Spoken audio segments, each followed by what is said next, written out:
Hello, my name is Leonardo Figueroa Helen, and I'm Associate Professor of Environmental Policy and Sustainability Management at the New School in New York City.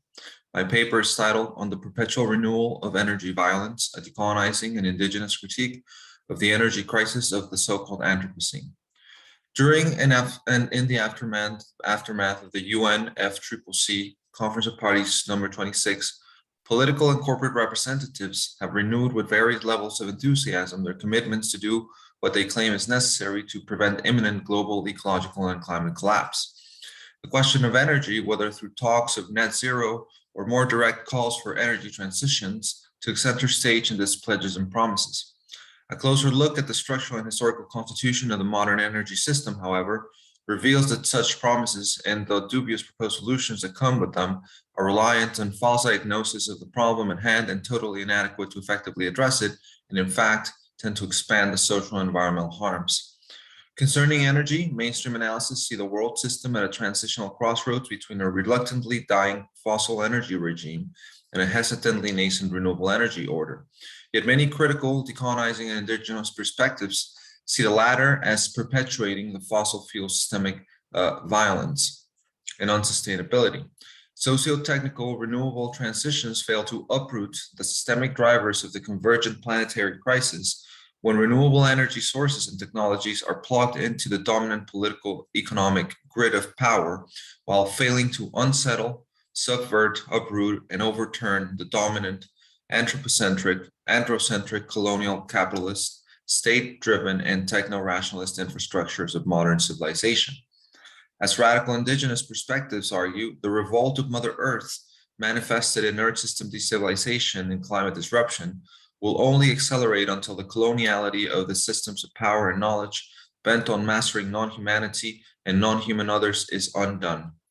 Yet the emerging energy order largely replicates, fails to challenge, and indeed adds on to the environmental and social harms of the fossil order, which are not going down without a struggle.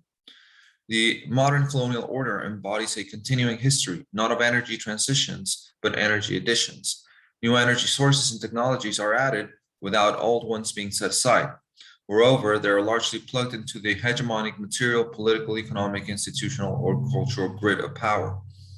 Addition, not substitution, adaptation, not transformation, resiliency, not systemic change, is what we can archaeologically unearth in the layering of renewable energies and technologies on top of fossil energy, both servicing the reproduction of the imperial mode of living and modern colonial civilization. Fossil fuels and renewables do not contradict each other when they serve the reproduction of the same extractivist order. The metabolic throughput of energy, materials, and discard continues expanding at the expense of the regenerative capacity of socio-environmental and biocultural communities, land bases, and the regenerative capacity of Mother Earth as a whole, perpetuating an ecological rift. The state-sanctioned and often securitized and militarized extractivist procurement of the social reproductive futurity of the unsustainable imperial mode of living, as Brandon Whiston put it, of globally dominant classes and castes continues to be prioritized, while concomitantly, biocultural communities and what Ariel Sele calls meta-industrial classes, including indigenous peoples, peasant, fisher folk, forest dwellers, pastoralists, women, waste pickers, particularly of color in the global south, who engage in metabolically regenerative labor. These communities are being necropolitically sacrificed in the name of a grand teleological orthodoxy of development, civilizational advancement, even green civilization, extractive colonial androcentrism, techno-rationalist and scientific reductionism, anthropocentric governance, and now all in the veneer of a so-called green economy of sustainable development, or on the excuses of climate neutrality and net zero energy transitions. Grand narratives of green energy transitions are being hyped up in reductionist discourses and analysis that reduce a whole systemic civilizational crisis of the so-called Anthropocene. It reduces the systemic crisis to just questions of climate change or excess carbon or managing excess carbon in the atmosphere or declining fossil fuel stocks, all of which are not the main problem, but merely symptoms of an unsustainable set of power relations. Dominant social groups are seeking to perpetuate the logic of the imperial mode of living by, quote unquote, innovating green energy sources, while perpetuating the socio-ecological logic of techno-rationalist mastery of nature, which creates the crisis. The civilization has built an ever more spectacular machinery of energy, now including a green machinery and a green discourse to try to circumvent and develop spatial and temporal fixes or technological fixes to its internal ever expanding contradictions, now displaced onto alternative energy forms and new technologies while maintaining reigning dominant social and environmental relations of domination. The modern colonial rationalist sleight of hand is to compartmentalize or divide worlds to analyze, manage, control, and master them. And it has been for decades now seeking to manage the total crisis of its own viability by trying to reduce the systemic violence and contradictions to a seemingly delimited area of climate management and energy crisis. Even more so, dominant classes and castes coded in terms of core, periphery, north, south, racial, gendered, and other forms of social domination have developed a whole legitimating industry of liberal rationalist reductionism that diverts attention from the social reproduction of domination as a system, which is in fact the root of the Earth crisis. The reductionism comes in the form of carbon metrics, carbon pricing, managing carbon imbalances, or counting and managing fossil excesses. The reification of quote unquote carbon, climate, and energy is a reductionist strategy of crisis management that tries to displace responsibility, defer resistance, manage antagonism, and hegemonically incorporate dissent of the imminently subversive social forces, while also techno-scientifically managing and controlling the imminent revolt of environmental forces and of Mother Earth against a system of mastery. Modern colonial history has seen no such thing as an energy transition, just energy additions, adding different sources of primary energy to already exploited forms of energy in a perpetual drive to expand a gargantuan demand for energy and materials for an economy of endless extraction. There has been no transition, but rather addition where biomass, fossil fuels, nuclear, hydropower, biofuels, or agrofuels, industrial scale wind, solar, hydrogen, geothermal are all added onto the energy mix, even if layered. Exploited human and non-human labor is also key to energy resources, which are retained under the system in different forms and rates of subordination across these processes. Technologies, both social and technical, emerge to adapt each of these forms of energy to maintain the resiliency and continuity of the dominant political economy in its grid of social power, technological organization, and material throughput. So-called renewables replicate this historical trend, not substituting fossil fuels, but adding to the total energy produced. The notable increase in investments in technologies for renewables, with an overall annual growth of 16% in recent years, signals not a qualitative systemic change, but a hegemonic resiliency in the socio-technical adaptability of the dominant system, whose extractivist machinery now adds to the expansionary logic a spatial expansion of land and resource requirements, including mineral and water requirements to fuel massive green energy technologies. Total energy consumption, including fossil fuels and overall material throughput, continues to grow. COVID-19 notwithstanding, the International Energy Agency's Global Energy Review estimates that there has been a 4.6% increase in energy demand in 2021, amply offsetting the 4% 2020 COVID-19 contraction, and driving a 0.5% increase above 2019 levels, with demand for fossil fuels increasing. The IEA's Global Energy Review of CO2 emissions in 2021 notes that global CO2 emissions from energy combustion in industrial processes rebounded by 6% from 2020 levels, pushing emissions to their highest ever annual level. This is the largest ever annual increase in emissions that aligns with the 5.9% leap in global economic output, marking the strongest coupling of CO2 emissions with GDP growth since 2010, such that neither decoupling nor a sustainable recovery has occurred. Concomitantly, demand for renewables increased by 3% at the same time in 2020 and is set to expand in all key sectors throughout 2021, 2022, 2023, including power, heating, industrial, and transport. Also, the IEA's renewable energy market update outlook for 2022 and 2023 notes that the annual renewable capacity additions in 2021 increased 6% breaking records while biofuel demand recovered to pre-pandemic levels, even though biofuels are amply known to cause social and environmental harm. They're expected to grow by 5%. So it seems the energy sector can have its cake and eat it too. Both fossil fuels and renewables equally hooked on endless growth and accumulation without substitutions, just additions. No transformations, just adaptations and resiliency. The panorama is complicated by capitalism's displacement paradox, as feminist energy scholars Bell and Company point out, where displacing a unit of fossil energy requires from 4 to 13 units of non-fossil energy, and decreases in the carbon intensity of total energy and electricity produced are related to higher total energy and electricity used across the world. Often, adding new energy sources stimulates the use of older sources in non-energy sectors, creating a boomerang effect, where cheaper renewables increase global energy consumption instead of stabilizing or decreasing energy use. The linear monotony of growth is therefore perpetuated now in the green veneer with energy additions. Green energy transition politics can become therefore diversionary discourses distracting from the roots of the civilizational crisis and the imperial mode of living that relies on continued extractivism by simply creating new markets that bring expansive land and resource requirements into the fold.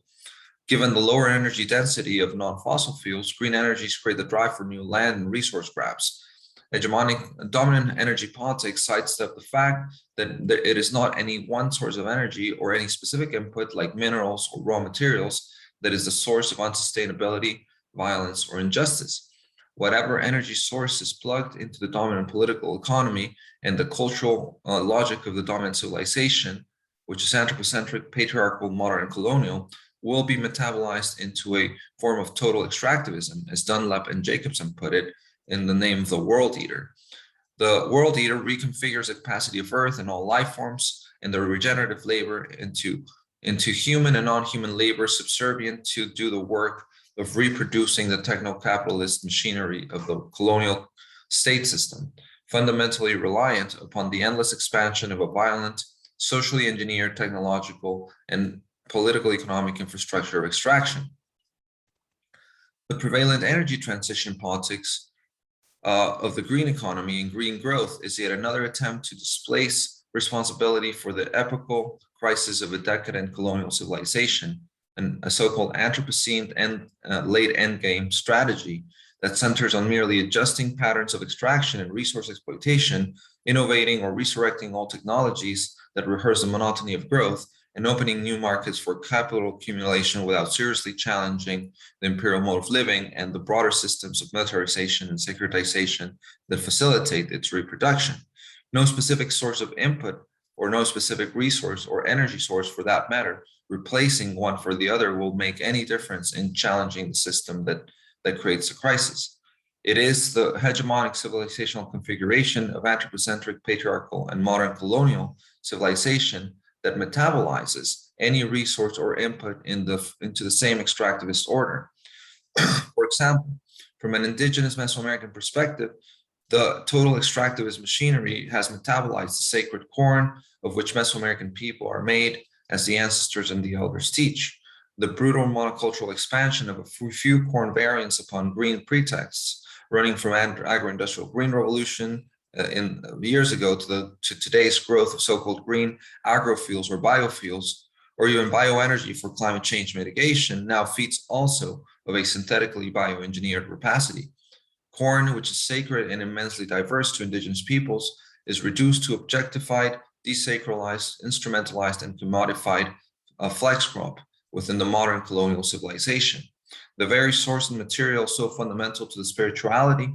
and biocultural diversity of Mesoamerican life becomes a monocultural resource that, through socially engineered extractive displacements and violences to open new markets for export crop plantations, now brings necropolitical death and terror to the very communities whose cultures nurtured the sacred crop over thousands of years. Peoples whose biocultures nurture rich and diverse varieties of corn now see their lands, livelihoods, and even lives in places like Mexico and Guatemala taken to make way for corn plantations, for flex cropping exports, and so-called green biofuels.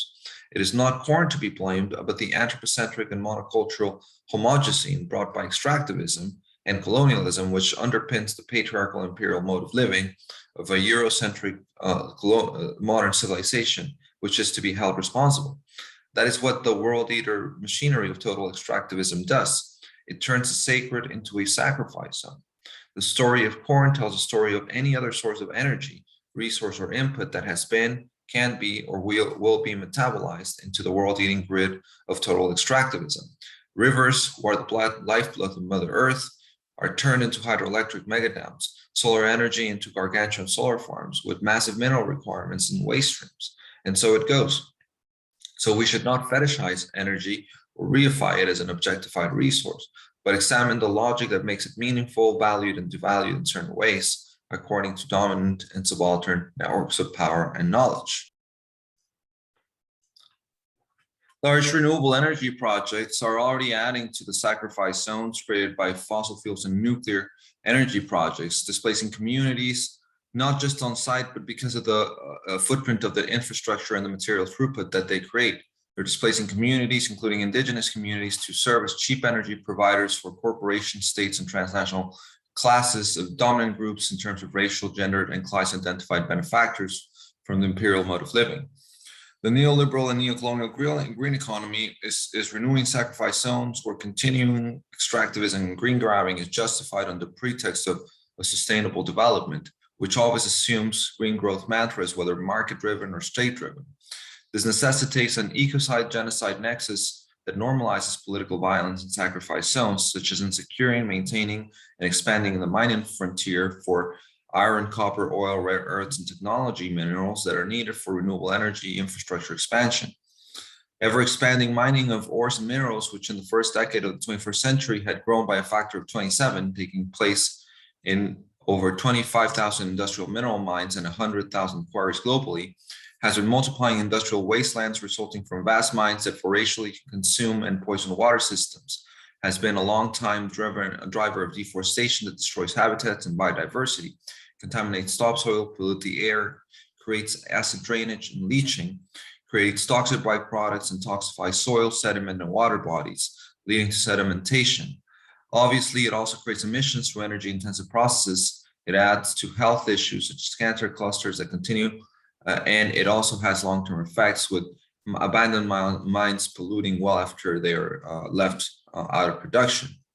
An increasing number of studies have shown the extent of injustice and violence associated with the expansion of green energy projects alongside dominant climate, biodiversity, and environmental harm mitigation policies, whether driven by the governmental or private sector. Russo and Martin in 2020 highlight multiple salient issues with so-called green energy renewable projects like industrial wind, solar, biomass, hydroelectric, which overlap and replicate the harms of the fossil fuel industry and the nuclear industry, noting that contentious issues have arisen in all of the green energy projects, though unevenly, with regard to the siting of polluting of facilities, unequal pollution regulation, contaminated sites, disposal of hazardous waste, raw material development and transportation of materials and waste. Also, the impacts and benefits of climate mitigation and low carbon energy transitions are unequal and gravely differentiated among different social groups, leading to environmental justice or ecological distribution conflicts that replicate or retrench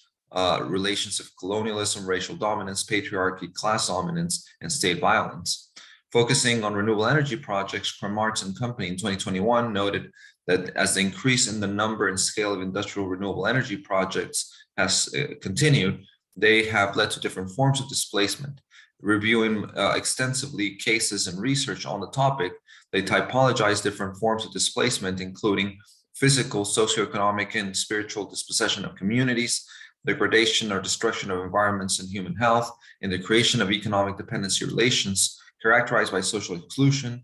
underdevelopment, and maldevelopment. An extensive review of 20 years of literature on energy injustice implications of climate change mitigation intended low carbon transitions, Sovacool 2021 examined 332 case studies from across the world involving all technical configurations, including industrial wind energy, solar, hydro, bioenergy, waste to energy, nuclear energy, biofuels or agri-fuels, land use change, including climate smart agriculture, bioenergy with carbon capture and storage, hydrogen, hydrogen hubs, geothermal, clean coal, among others. Silvacool finds that in every such form of climate mitigation and green energy transition, there's often a link to territorial enclosures, in half of the cases, social exclusion in most of the cases, social encroachments and political encroachment in the majority of cases, and the entrenchment of inequalities and dependencies in 76% of the cases. 28% of the cases include all forms of damage, enclosures, encroachments, inclusions, and entrenchments of uneven power relations. Also, 62 of the cases have resulted in violence. 62 have resulted in violence, severe violence, murder, and torture, and many result in irreversible species loss, destruction of cultural icons and communities, or permanent alteration of non-human human communities. Also, Silvacool notes that a large percentage of this literature shows that impacts particularly harm indigenous and ethnically marginalized groups, along with non-human species, farmers, agriculturals, and pastoralists, among other such groups, like fishing, forest, and water-dependent communities. Across industrial sectors, corporate actors heavily implicated in land dispossessions and harms against indigenous leaders and local communities include agribusiness, mining, fossil fuel extraction, hydropower and dams, nuclear energy, and waste, industrial fishing, and industrial logging. For decades now, we have seen the dramatic increase in renewable energy industry-related violence impacting specifically indigenous and local communities, including small-scale peasant fisher folk and forest-dependent communities, all of which engage in regenerative labor. Consider the following examples, which are just a few among the multiple impacts of expansive renewable energy industry on indigenous peoples. Hydropower projects impacting the Sami in Fennoscandia, Adivasi in South Asia, Lenca people in Central America, Cree and Inuit people in Northern Turtle Island or North America. Agro or biofuels and bioenergy impacting the Maya in Mesoamerica, the Guarani in the Southern Cone, the Dayak in Southeast Asia, the Mapuche in Southern Cone. Industrial wind power impacting the Wabe in the Isthmus of Tehuantepec, the Sami in Fennoscandia, the Adivasi in South Asia, pastoralist communities in Kenya. Industrial solar farms impacting the Amazigh or so-called Berbers in North Africa, the Seneca Nation in Turtle Island, North America. Lithium extraction impacting the Licanantai and the Atacameños in the so-called lithium triangle of South America. Rare earth and technology minerals impacting the Congo River Basin peoples, including forest-dependent peoples like the Baka. Geothermal industrial energy impacting pastoralist communities in East Africa, like Masai, and hydrogen, including hydrogen hub projects impacting Southwest Native American communities in nations like the Pueblo and Dene or Navajo peoples, as well as North African indigenous peoples, potentially again impacting the Amazigh or Berbers and the Sahrawis. These impacts are not only produced at the industry's operating location, but across the renewable energy product cycle, from the extraction of raw materials to processing infrastructure and disposal of phased out infrastructure. Increasing research documents and examines the harms of industrial scale renewable energy transitions, as well as reductionist climate change mitigation policies and projects and ecosystems and social groups, including indigenous, local, and other communities. Here also, indigenous lands and waters are threatened by new green enclosures through the expansion of neoliberal capitalist green economy schemes, which in addition to green energy transition seeks to hegemonically incorporate indigenous lands into payments for ecosystem services trading schemes that financialize nature as carbon and biodiversity pricing, markets, and offsetting schemes. Often many such projects and schemes are employed as green, climate, or environmental pretexts to continue, reenact, or commence new cycles and strategies of colonization, recolonization, and to establish or retrench hierarchies of power, privilege, and social domination that subjugate the community's energies to produce labor for the reproduction of the dominant groups. Also, many such projects and schemes can become part of so-called net zero and net neutral climate, biodiversity, forest, and other such schemes which allow dominant actors whose day-to-day operations destroy lands, communities, and the biosphere to continue their activities while displacing or spatially fixing the burden of sequestration and biodiversity protection onto the communities least responsible for climate disruption and biodiversity destruction.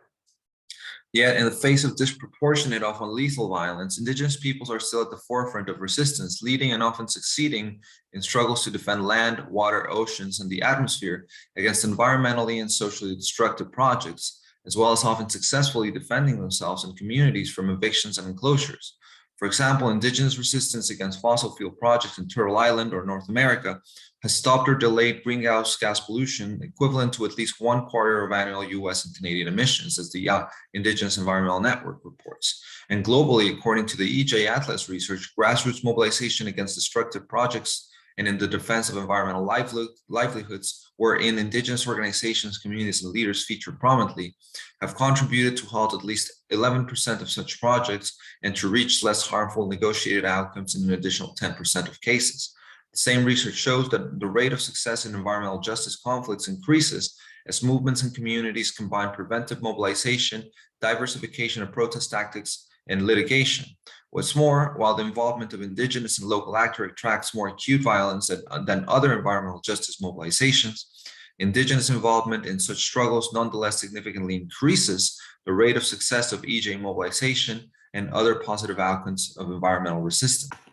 Here, it is important to contrast why indigenous communities mobilize on the basis of a different spiritual relationship to land, resource, and energy, different to the dominant civilization's notion of energy as a source for the basis of the reproduction of its structures of accumulation and domination. For indigenous peoples, all energy, of course, ultimately emerges from the cosmic telluric interactions of sun and earth, which engender the geobiophysical conditions for the regeneration of life. In indigenous cosmovisions like Andean, Mesoamerican, North American, energy emerges from the complementary friction of Father Sun and Mother Earth, manifested as living land, air, water, and the fabric of relations that weaves the web of life. Solar telluric interactions enable the geological capacity that translates into the regenerative labor of the land, which in the form of metabolic ecosystem, non-human and human energy translates into the reproduction of the communities of life. In indigenous paradigms, which are the basis of indigenous resistance, non-human personhood is recognized both in biotic communities and in their relations and members, each one of which is deemed unique in spirit and unsubstitutable in their specific agential capacity to exert labor or to do work, that is, conduct energy, that relationally and reciprocally contributes to the regeneration of the community of life.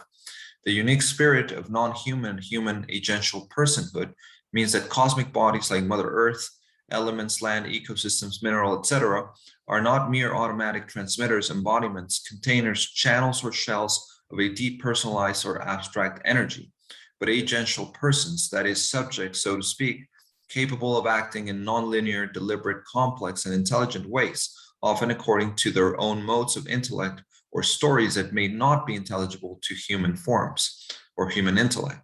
Energy is cyclical and a pool pool or disperses and transforms into different manifestations with varied agential attributes, each recognized as unique in spirit, comparable to this distinct spirit or personhood that differentiates its human community from each other.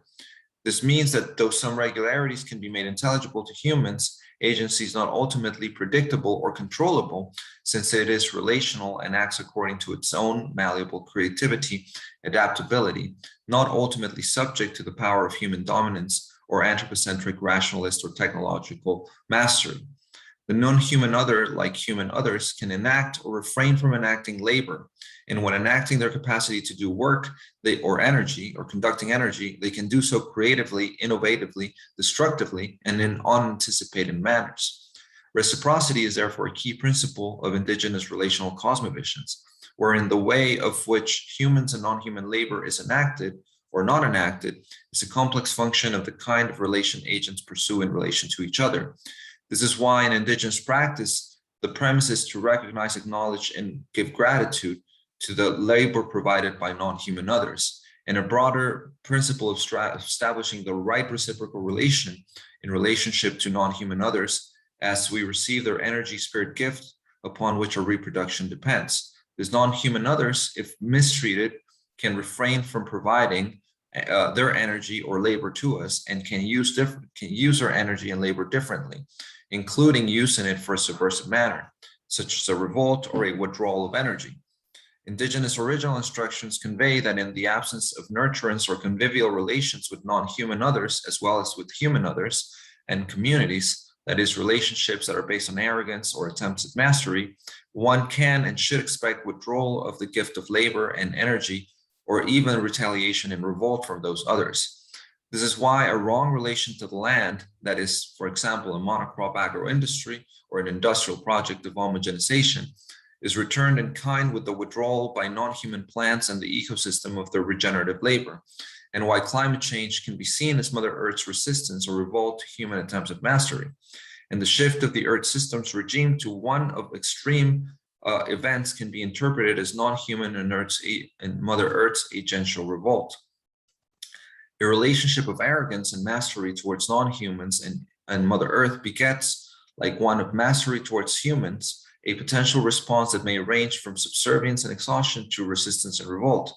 In many indigenous perspectives, what we are therefore seeing through Earth system instability, or the so-called Anthropocene and climate disruption, is actually the revolt of Mother Earth and the withdrawal of the gift of labor of non-human worlds. This can and should merge with the revolt of historically subjugated forms of labor from what Ariel Saleh calls regenerative metabolic labor classes, such as indigenous, peasant, forest-dwelling, fisher folk, waste pickers and recyclers, women, feminized workers, and care laborers, displaced migrants and refugees, and lumpen proletarians. In the broader scheme of things, counter-hegemonic forces, social forces today have to embrace an alternative conception of energy and have to challenge notions of the environmental crisis that reduce the issue to an issue of climate management and energy management. The crisis of modern colonial civilization is not merely a problem of environment, climate, or energy, let alone a problem of carbon dioxide of greenhouse gases. Indigenous decolonizing and depatriarchalizing perspectives underline that it is a problem of the civilization and the systems of power that underpin it. Moreover, the Earth system is not an epiphenomenon or secondary phenomenon of human agency, but a complex pluriverse of non-human agents that actively revolts against a civilization rooted in the mastery of nature. Counter-hegemonic social forces have the historical decision upon them whether to join the revolt of Mother Earth against a civilization bent on mastery, or to work within established world order to enable its sustainability transitions, instead of embracing disruption, which is what Mother Earth is propagating.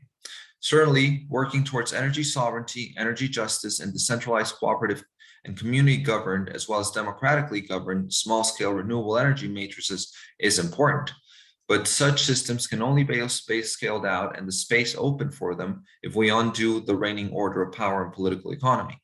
In this context, large-scale disruption and recreation would be required to prevent the dominant order of power and its imperial mode of living from securing its futurity through, for example, total Earth system governance and management combined with green militarization. These tendencies, increasing securitization and green and militarization, are not at this point seriously threatened by any of the mainstream environmentalist movements. That is why centering more radical indigenous and decolonizing approaches, particularly anti-imperialist and disaster decolonization approaches, plays a key role, alongside other counter-hegemonic approaches such as Black liberation, eco-feminist, anarcho-communal, eco-socialist, and post-capitalist and post-extractivist struggle. The current convergence of environmental and social tipping points signals the interlocking overturning of both geological and historical orders. This in turn forecasts an epoch of profound disruptions that will unravel into a radically different new geological and Earth system regime, a new world historical regime, the contours of which are not predetermined, but can be prefiguratively charted. The unraveling process will not be stopped or reversed, and the epoch of disruption is upon us. Counter-hegemonic social forces can either work to try to adjust to the established order in order to reduce the harms of disruption, or alternatively, to venture to help accelerate its demise.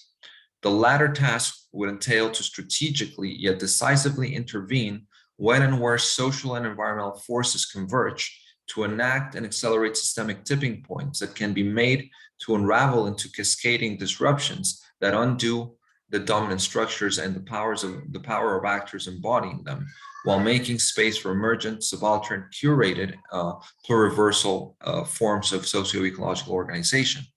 For example, merging social movement, prospective strategizing, and tactical interventions with the forecasting and subseasonal to seasonal climate forecasting to diagnose tactical points of intervention where environmental windows of opportunity can inform social movements' repertoires of contention towards the convergence of revolutions in nature and society is a starting point. Social tipping points were triggered long ago through colonialism, capitalism, imperialism, statecraft, and patriarchy. Environmental tipping points are upon us. At this stage, there might be no looking back into an agenda of repair, but only one of creative disruption that unravels deliberately the reigning regimes of power into a radical reorganization of the orders of the world ecology.